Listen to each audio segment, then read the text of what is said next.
You know when they say you've hit rock bottom? Yeah, well, that would be me. But it hasn't always been bad. At the age of 26, I was cast as the lead actor, playing a psychiatric profiler in a new primetime serial, Mind Crimes. I'd had small gigs prior to getting my big breakthrough, dating all the way back to the time I played Joseph in the Christmas play in elementary school.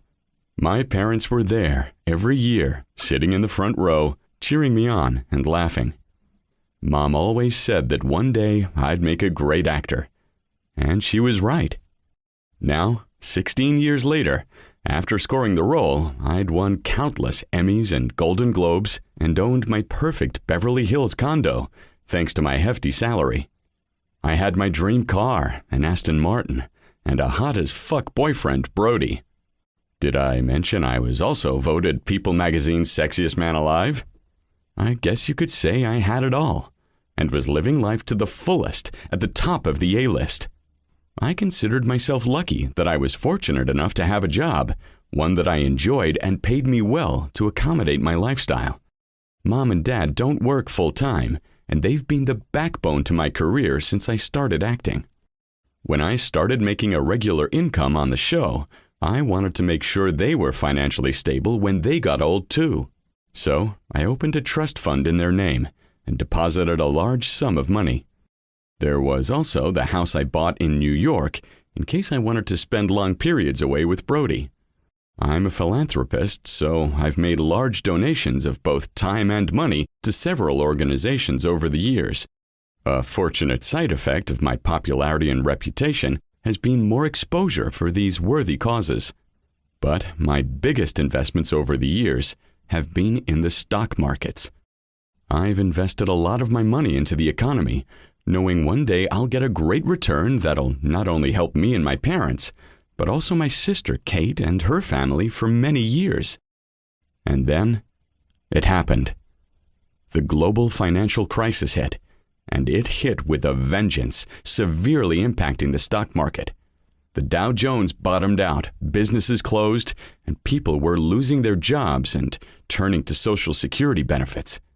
Interest rates went through the roof, and even those with excellent credit couldn't get a loan. Basically, shit got bad. It got real bad. Deacon, I raise my head from the script I was reading for the upcoming episode we'll be recording later today.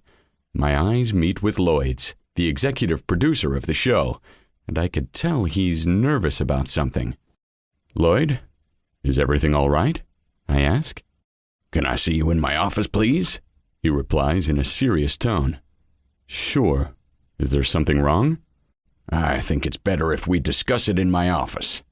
Before I have a chance to get another word in, he turns and leaves.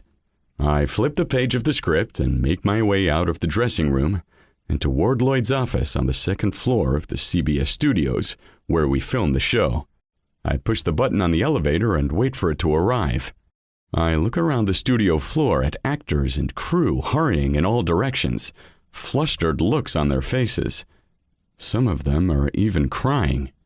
The elevator arrives, and the doors ping as they open, so I step inside and press the number 2 for Lloyd's floor, staring at the doors as they close in front of me.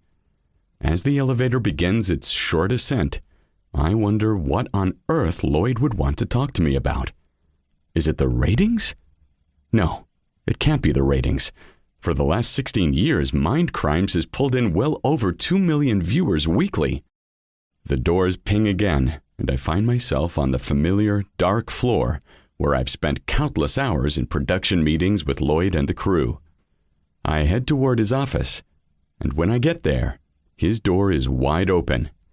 I raise a hand, but before I get a chance to knock, he tells me, "Come in, Deacon."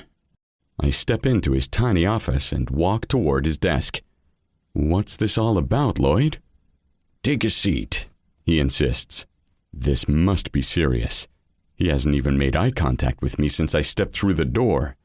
He finally raises his head and stands, and I watch as he quickly heads toward the office door, closing it firmly before he returns to his desk and sits down.